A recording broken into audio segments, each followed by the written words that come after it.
हरियाणा की हर अपडेट के लिए बेल आइकन दबाएं और सब्सक्राइब करें STV हरियाणा न्यूज। नमस्कार, मैं अनामिका अजय मिश्रा, आप देख रहे हैं सुपर फास्ट 100।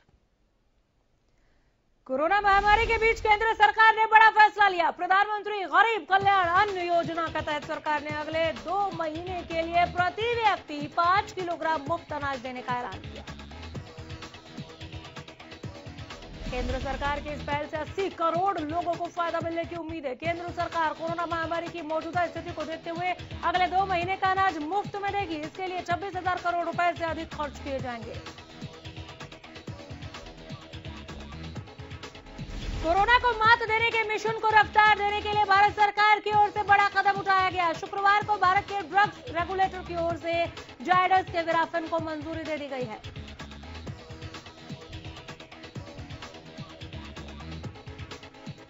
इस विराफन का इस्तेमाल कोरोना पीड़ितों के इलाज में किया जा सकेगा। शुक्रवार को drugs controller general of India ने जायडस की इस ड्रग को मंजूरी दी।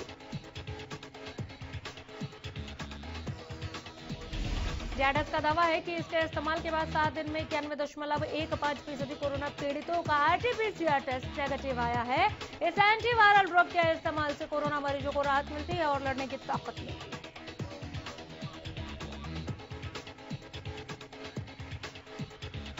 वैक्सीन निर्माता company serum institute of India की ओर से टीके की कीमत तय करने पर घमासान मचा हुआ है। कांग्रेस ने केंद्र सरकार पर तीखे हमले करते हुए कहा कि यह घटिया कदम है। कांग्रेस के वरिष्ठ नेता पी चिदंबरम ने ट्वीट कर सरकार पर प्रहार करते हुए कहा कि केंद्र सरकार द्वारा वैक्सीन के लिए कई कीमत तय करना भेदभावपूर्ण है। राज्य सरकारों को मिलकर इस फैसले का विरोध करना चाहिए।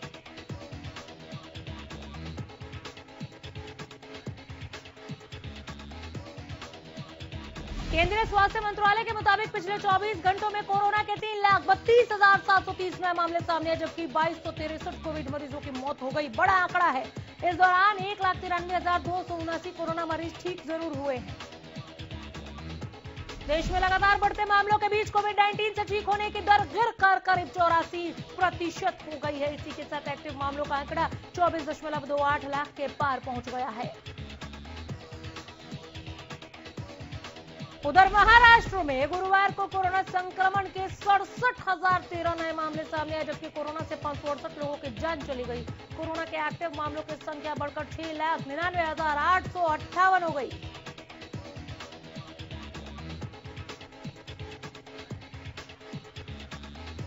अस्पतालों में मेडिकल ऑक्सीजन की कमी के बीच दिल्ली में गुरुवार को 24 घंटे में कोरोना संक्रमण के 26,169 नए मामले सामने आए, जबकि 306 मरीजों की मौत हुई।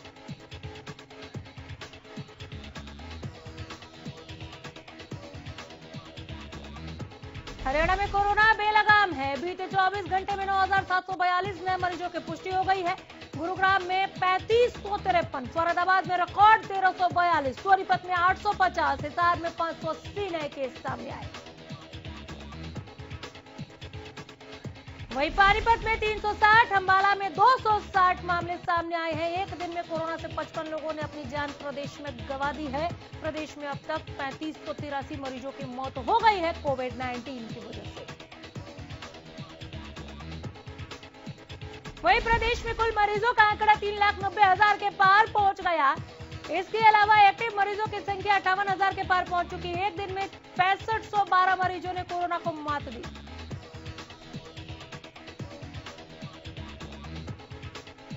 गुरुग्राम और फरीदाबाद में 1 सप्ताह का लॉकडाउन लगाने का प्रस्ताव तैयार हो चुका है। चीफ सेक्रेटरी ने सीएम और स्वास्थ्य मंत्री को पत्र भी भेज दिया है।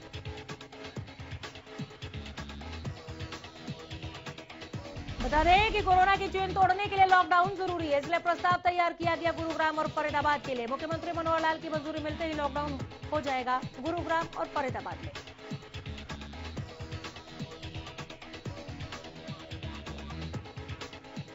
कोरोना के गहराते संकट के बीच ऑक्सीजन के खत्म होने की खबर ने सभी को परेशानी में डाल दिया। आज इसके बारे में बोलते हुए सीएम मनोहर लाल ने कहा कि प्रदेश के अस्पतालों में ऑक्सीजन की कमी नहीं आने दी जाएगी।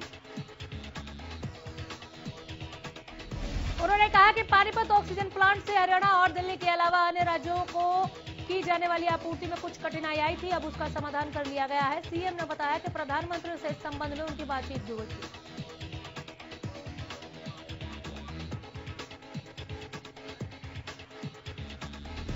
सीएम ने आगे बताया कि पानीपत ऑक्सीजन प्लांट से ट्रकों में ऑक्सीजन भरने के लिए रोस्टर बना दिया गया है। अब से 1 ट्रक हरियाणा के लिए और 2 ट्रक दिल्ली और पंजाब के लिए भरे जाएंगे। उन्होंने कहा कि वे खुद पानीपत प्लांट की मॉनिटरिंग कर रहे हैं।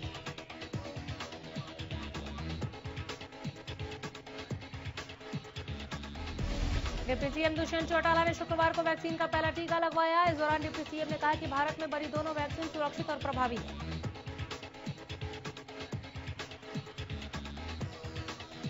डिप्टी सीएम का कहना था कि बिना किसी डर के लोग वैक्सीन लगवाएं।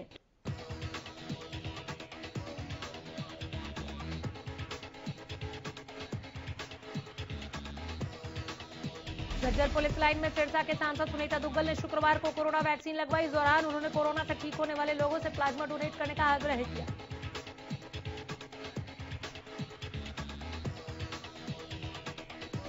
इस मौके पर सांसद सुनीता दुग्गल ने सभी डॉक्टर्स, मेडिकल स्टाफ और कोरोना वॉरियर्स का आभार जताया। उन्होंने लोगों से अपील करते हुए कहा कि धैर्य रखें और संयम से काम लें। सरकार हर अंतिम व्यक्ति तक सहायता पहुंचाने के लिए काम कर रही है।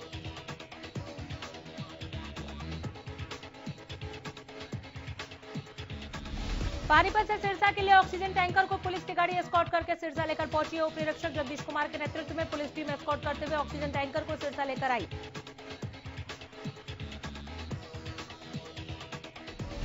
दरअसल बुधवार को पानीपत से एक ऑक्सीजन टैंकर सिरसा के लिए चला था, लेकिन वो सिरसा पहुंचा ही नहीं। रास्ते में टैंकर लापता हो गया, जिसके बाद दवा नियंत्रण विभाग की शिकायत पर पानीपत में इस सिलसिले में मुकदमा दर्ज किया गया।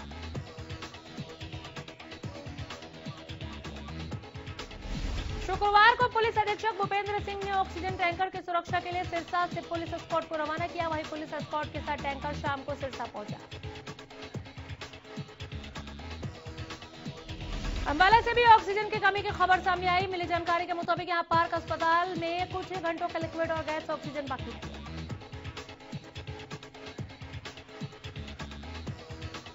ऐसे में खबर सामने आने के बाद स्वास्थ्य विभाग पूरी तरह से हरकत में आ गया है और यह आश्वासन दिया जा रहा है कि बेहद जल्द अस्पताल को ऑक्सीजन मुहैया करवा दी जाएगी।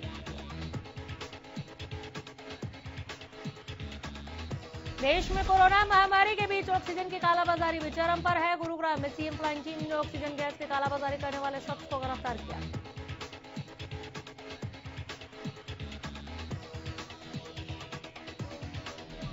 आरोपी शख्स 50 किलो के ऑक्सीजन गैस के सिलेंडर को 90,000 रुपए में बेच रहा था। सीएम फ्लाइंग की टीम ने नकली ग्राहक बनकर आरोपी को गिरफ्तार किया है।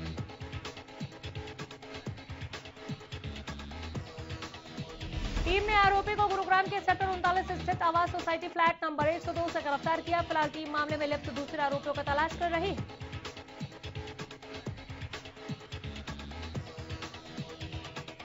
लॉकडाउन की आशंका के बीच सिरसा में भी प्रवासी मजदूरों का पलायन शुरू हो गया। निजी बस संचालक कोरोना के संकट में न केवल कोरोना गाइडलाइंस की धज्जियां उड़ा रहे हैं, बल्कि बदसलूकी भी कर रहे हैं।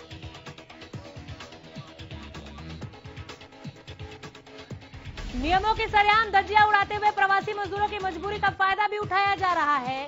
निजी ट्रैवल्स द्वारा बसों और कैब में निर्धारित संख्या से ज्यादा प्रवासी मजदूरों और उनके परिवारों को बैठाकर रवाना किया जा रहा है।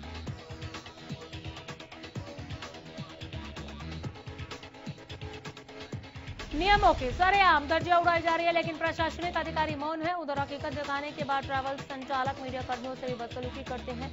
अब पुलिस कंप्लेन हो चुकी है। देश में कोरोना के रिकॉर्ड तोड़ मामले सामने आ रहे हैं, जिसको चलते हरियाणा से सटे दिल्ली में 6 दिन का लॉकडाउन लगाया गया है। दिल्ली से आने जाने वाले वाहनों की प्रदेश में जगह जगह गहनता से जांच हो रही है। बावजूद इसके नजफगढ़ से झज्जर आने वाले मार्ग पर कल तक कोई पुलिस कर्मचारी मुस्तैद नहीं था, लेकिन हरियाणा न्यूज का खबर दिखाई जाने के बाद झज्जर पुलिस के अधिकारी पूरी तरह मुस्तैद दिखाई दिए। दिल्ली से आने जाने वाले वाहनों की गहनता से जांच की गई। सभी वाहनों को रोककर उनसे आने का कारण पूछ रहे हैं। साथ ही जरूरी कागजात चेक करने के बाद ही उन्हें झज्जर में आने की अनुमति दी जा रही है।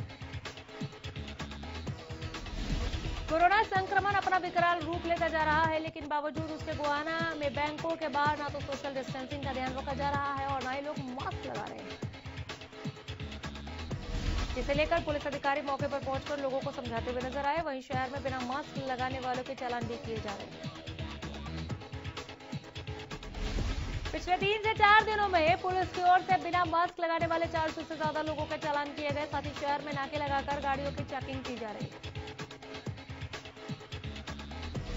फरीदाबाद में लगातार कोरोना के केस बढ़ रहे हैं, इसके बावजूद लोग लापरवाह नजर आ रहे हैं, जिसे लेकर प्रशासन सख्त नजर आ रहा है। पुलिस उन लोगों के चालान काट रही है जिन्होंने मास्क नहीं पहना। चालान काट रहे इंस्पेक्टर अशोक कुमार ने बताया कि रोज 25 से 30 चालान तो कट ही जा रहे हैं, लोग मानते ही नहीं, हम जागरूक कर रहे हैं। रेवाड़ी के डीसी अजय कुमार ने निजी अस्पताल संचालकों को कोरोना पीड़ित मरीजों से ज्यादा चार्ज न वसूलने की चेतावनी दी। कहा कि ज्यादा चार्ज वसूलने की लगातार शिकायतें मिल रही हैं, चेत जाइए। उनका कहना है कि रेट के अनुसार, सरकारी रेट के अनुसार निजी अस्पताल चार्ज करे और अगर कोई ज्यादा रेट वसूलने की कोशिश करता है तो उसकी शिकायत की जाए। उन्होंने आम लोगों से कोरोना नियमों का पालन करने की अपील की। सामाजिक न्याय एवं अधिकारिता राज्य मंत्री ओपी यादव ने हरियाणा न्यूज से कई मुद्दों को लेकर बातचीत की। उन्होंने बताया कि सरकार ने हरिहर योजना शुरू की, जिसके तहत 25 साल की आयु तक के बच्चों का जिम्मा सरकार लेगी। इसके अलावा कैंसर, टीबी पीड़ित लोगों के लिए सम्मान पेंशन योजना शुरू होगी। स्वास्थ्य विभाग से मरीजों का डाटा मांगा गया था, लेकिन कोरोना के चलते अभी तक डाटा नहीं मिल पाया। गोलाचीता में व्यापारियों और किसानों ने सरकार और प्रशासन के खिलाफ जमकर नारेबाजी की। किसानों ने आरोप लगाया कि मंडियों में सरकार का करोड़ों रुपए का पीला सोना बर्बाद हो रहा है। अनाज खुले आसमान के नीचे भीग रहा है, कोई भी अधिकारी सुध नहीं लेता। अधिकारी सरकार की नीतियों का सरेआम पलीता लगा रहे हैं। किसान कहते हैं कि अधिकारियों ने सरकार के 48 घंटों में गेहूं उठान के दावे को भी फेल कर दिया। किसानों ने गेहूं उठान को लेकर ठेकेदार पर भ्रष्टाचार के गंभीर आरोप लगाए। अंबाला में सुबह हुई बारिश ने अनाज मंडी में पड़ी हजारों टन गेहूं की फसल को गीला कर दिया। अधिकारियों की लापरवाही और मंडी प्रशासन की अव्यवस्थाओं के चलते गेहूं बारिश की भेंट चढ़ गया। आढ़ती एसोसिएशन के प्रधान ने बताया कि मंडी में पड़ी फसल के उठान की जिम्मेदारी उस सरकारी एजेंसी की है जिसने फसल खरीदी है, लेकिन एजेंसी ने मंडी से फसल को नहीं उठाया, जिसके चलते गेहूं मंडी में ही पड़ा रहा, बारिश में भीग गया। गोहाना की अनाज मंडी में पिछले कई दिनों से फसल का उठान न होने के कारण मंडी में आढ़तियों ने काफी ऊंचे टीले लगाए। सरकारी एजेंसियां अलग अलग बहाने बनाकर अनाज को गोदाम से वापस भेज देती। ऊपर से मौसम में अचानक हुई खराबी के कारण मंडी में रखा हुआ लाखों क्विंटल अनाज मंडी की लचर व्यवस्था के कारण बारिश की भेंट चढ़ गया। शुक्रवार सुबह तेज हवाओं के बाद आई बरसात से रदौर अनाज मंडी के फड़ पर पड़ा हजारों क्विंटल गेहूं भीग गया। पिछले कई दिनों से उठान की धीमी गति के चलते मंडी में खरीद एजेंसी एपेड और वेयरहाउस के करीब 2.5 लाख क्विंटल गेहूं के बैग खोले आसमान के नीचे पड़े। गेहूं के इन बैग्स को ढकने के लिए पर्याप्त मात्रा में तिरपाल का भी प्रशासन की ओर से कोई प्रबंध नहीं किया गया, जिससे ठेकेदार और खरीद एजेंसियों की लापरवाही से बरसात में भीगी गेहूं की गुणवत्ता प्रभावित हो सकती है। सोनीपत में कृषि योग्य भूमि के बंजर होने का खतरा बढ़ता जा रहा है। यहाँ 81% भूमि में नाइट्रोजन की कमी पाई गई। कृषि विभाग लगातार कई सालों से अलग अलग खेतों की मिट्टी के सैंपल लेकर कार्य कर रहा था। उसी के तहत लगभग 3 लाख सैंपल लेकर रिपोर्ट सामने आई, जिसमें 68% भूमि में ऑर्गेनिक कार्बन कम हुआ है। ऐसा इसलिए हुआ क्योंकि किसान लगातार खेतों में असंतुलित रासायनिक खादों का इस्तेमाल कर रहा है और फसल विविधीकरण की अनदेखी कर भूमि की सेहत के साथ खिलवाड़ किया जा रहा है। फतेहाबाद के झलनिया गांव में झाड़ियों में एक दिन की नवजात बच्ची मिली है। बता दें कि नवजात को प्लास्टिक के कट्टे में सड़क किनारे छोड़कर एक अज्ञात व्यक्ति फरार हो गया, जिसके बाद सुबह ग्रामीणों ने नवजात को देखा और मामले की जानकारी पुलिस को दी, जिसके बाद पुलिस एम्बुलेंस को लेकर मौके पर पहुंची और नवजात को नागरिक अस्पताल के नर्सरी वार्ड में भर्ती करवाया। फिलहाल पुलिस ने इस मामले की जांच शुरू कर दी है और आसपास के इलाके में लोगों से पूछताछ की जा रही है, लेकिन अभी तक पता नहीं चल सका है कि इस नवजात बच्ची को कौन छोड़कर गया।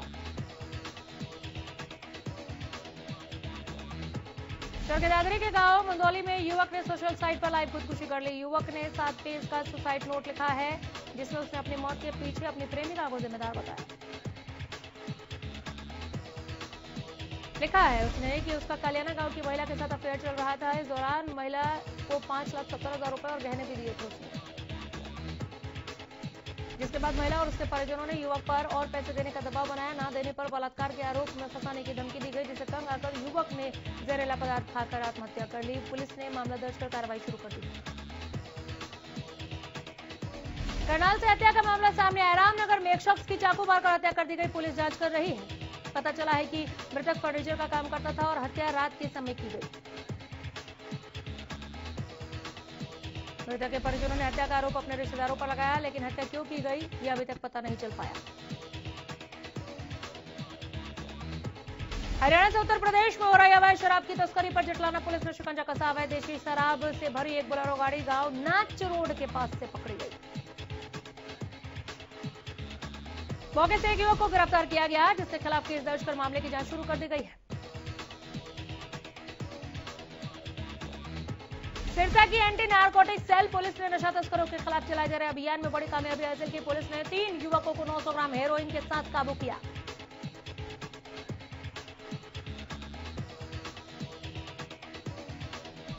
पकड़ी गई हेरोइन की अंतर्राष्ट्रीय बाजार में कीमत 90 लाख रुपए के आसपास बताई जा रही है। पकड़े गए युवक का पुलिस अधीक्षक भूपेंद्र सिंह ने बताया कि आरोपियों को रिमांड पर लेकर पूछताछ की जाएगी। यमुनानगर की एंटी नारकोटिक्स की टीम ने एक आरोपी को नशे के साथ गिरफ्तार किया। पकड़े गए आरोपी के पास से नारकोटिक्स की टीम ने 10 किलो गांजा पत्ती बरामद की। टीम को जांच के दौरान पता चला कि आरोपी का नाम राकेश कुमार है। आरोपी सोलन धर्मपुर का रहने वाला है। आरोपी पर पहले भी दिल्ली में गांजा पत्ती की तस्करी को लेकर मामला दर्ज है। एंटी नारकोटिक्स सेल के इंचार्ज इंस्पेक्टर महावीर सिंह ने बताया कि उनकी टीम आगे की कार्रवाई कर रही है। जल्द ही इस नशे के कारोबार में बड़ा खुलासा होने की उम्मीद है।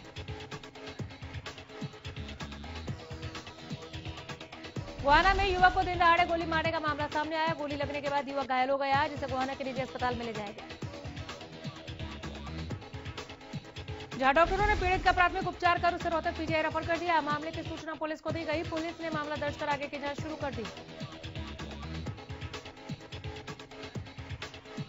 गुरुग्राम के हयातपुर से बीमार व्यक्ति को लाने के लिए किराए पर की गई कार लूट मामले में 4 आरोपियों को गिरफ्तार किया गया। वही आरोपियों के कब्जे से पुलिस ने 2 बंदूक और लूटी गई कार बरामद की है। एसीपी क्राइम प्रीतपाल सिंह ने बताया कि योगेश नाम का युवक कैब को लेकर सवारियों के इंतजार में हयातपुर मोड़ पर खड़ा था। उसी दौरान दूसरे युवक ने कैब ड्राइवर से फरोखनगर चलने की बात कही। युवक ने रास्ते में बंदूक की नोक पर अपने और साथियों को बिठाकर ड्राइवर को कार से उतार दिया और कार लेकर फरार हो गया। आरोपियों ने कैब लूटने के बाद बिलासपुर में एक पेट्रोल पंप से 20,000 रुपए और रेवाड़ी के एक पेट्रोल पंप से 29,000 रुपए की लूट को अंजाम दिया था। कैथल की सीआईए 2 ने जिले में बढ़ रही चोरी की वारदातों का खुलासा किया। इस बारे में जानकारी देते हुए सीआईए 2 टीम के अधिकारियों ने बताया कि उन्हें सूचना मिली थी कि 2 लोग चोरी की मोटरसाइकिल के साथ घूम रहे हैं। पुलिस ने पकड़ा, पूछताछ की तो पता चला कि ये बाइक उन्होंने एक कबाड़ी से ली थी, जिसके पास से करीब 7 और बाइकें पुलिस को मिली। पुलिस ने कबाड़ी से पूछताछ की तो उसने बताया कि नवजोत नाम का शख्स और उसका पिता बाइक चोरी करते हैं और उन्हें कम दामों पर बेच देते हैं। पुलिस ने दबिश देकर नवजोत को भी गिरफ्तार कर लिया। गुरुग्राम के सेक्टर 5 इलाके में घर के बाहर खड़ी गाड़ियों में आग लगने की घटना सामने आई है। बताया जा रहा है कि अज्ञात शख्स ने रात करीब 10:20 पर गाड़ियों को आग लगा दी। गाड़ियों में आग लगाने की पूरी घटना सीसीटीवी में कैद हो गई। तीसरी तस्वीरों में साफ देखा जा सकता है कि शख्स पहले घर की सजावट में लगे टेंट के कपड़े को उतारता है, उसके बाद घर के बाहर खड़ी गाड़ियों को आग के हवाले कर देता है। आगे के बोनट से कपड़े को लपेटता है, फिर माचिस जलाकर कपड़े में आग लगाता है। कपड़ा जलने के बाद एक के बाद एक गाड़ियों में आग की लपटें उठने लगती है। पश्चिम बंगाल में जा रहे विधानसभा चुनावों के बीच बीजेपी ने बड़ा वादा किया। बंगाल बीजेपी का कहना है कि राज्य में सरकार बनाने के बाद सभी को कोरोना वैक्सीन मुफ्त में लगवाई जाएगी। बता दें कि बीजेपी से पहले तृणमूल कांग्रेस भी ऐसा ही ऐलान कर चुकी है। बंगाल की मुख्यमंत्री ममता बनर्जी ने गुरुवार को एक रैली में ऐलान किया था कि उनकी सरकार 5 मई से 18 साल से अधिक उम्र वाले सभी लोगों को मुफ्त में वैक्सीन लगवाएगी।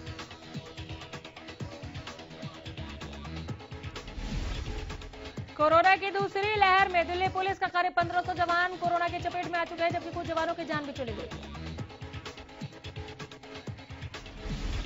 पिछले 24 घंटे में दिल्ली पुलिस के 2 जवान कोरोना के कारण अपनी जान गंवा चुके हैं। भारतनगर में तैनात सब इंस्पेक्टर अंकित चौधरी की कोरोना के कारण मौत हुई, जबकि कोविड से दूसरी मौत असिस्टेंट सब इंस्पेक्टर सुरेश की हुई है।